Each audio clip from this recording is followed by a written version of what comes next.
ശമ്പള പെൻഷൻ പരിഷ്കരണം നടപടികൾ ആരംഭിക്കുക, പെൻഷൻ പരിഷ്കരണ കുടിശ്ശികയും ക്ഷേമ കുടിശ്ശികയും അനുവദിക്കുക, PF RBI നിയമം റദ്ദ് ചെയ്യുക തുടങ്ങി നിരവധി ആവശ്യങ്ങൾ ഉന്നയിച്ച Kerala state service pension union മാർച്ചും ധർണയും സംഘടിപ്പിച്ചു.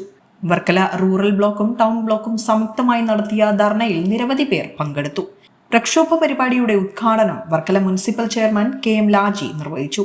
ജീവിതകാലം കിട്ടിയ അവസരം മുഴുവൻ നമ്മുടെ നാടിനെ ശ്രമിക്കുവാൻ വേണ്ടി ഓരോരുത്തരുടെയും ജീവിതം എങ്ങനെ കരുപ്പിടിപ്പിക്കുവാൻ അതിനുവേണ്ടി അവർ കൊണ്ടുവരുന്ന പ്രശ്നങ്ങളെ ആ സമയത്ത് തന്നെ നല്ല നിലവാരത്തിലൂടെ പൂർത്തീകരിക്കുവാൻ ശ്രമകരമായി പണിയെടുത്ത് ജീവിതം സമർപ്പിച്ച് ഇപ്പോൾ അതിൽ നിന്ന് വിടപറഞ്ഞ് വന്ന് നിൽക്കണം. നമ്മുടെ പെൻഷനേഴ്സിനും അഭിമാനകരമായി പോകാവുന്ന പല കാര്യങ്ങളും നിർവഹിക്കുന്ന ഒരു ഭരണകൂടമാണ് കേരളത്തിലുള്ളത്.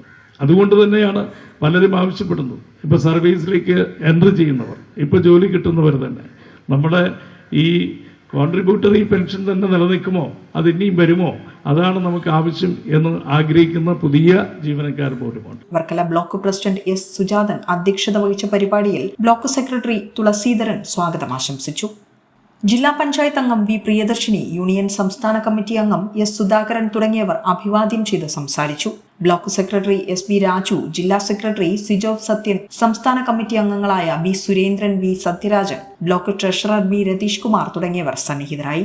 മാസങ്ങൾക്ക് മുൻപ് നിവേദനം സമർപ്പിക്കുകയും ധർണ നടത്തുകയും ചെയ്തിട്ടും ആവശ്യങ്ങൾ സംബന്ധിച്ച് അനുകൂലമായ തീരുമാനം ഉണ്ടാകാത്ത സാഹചര്യത്തിലാണ് Kerala state service pensioners union block തലത്തിൽ മാർച്ചും ധർണയും സംഘടിപ്പിച്ചത്. വിസ്മയ ന്യൂസ്, വർക്കല.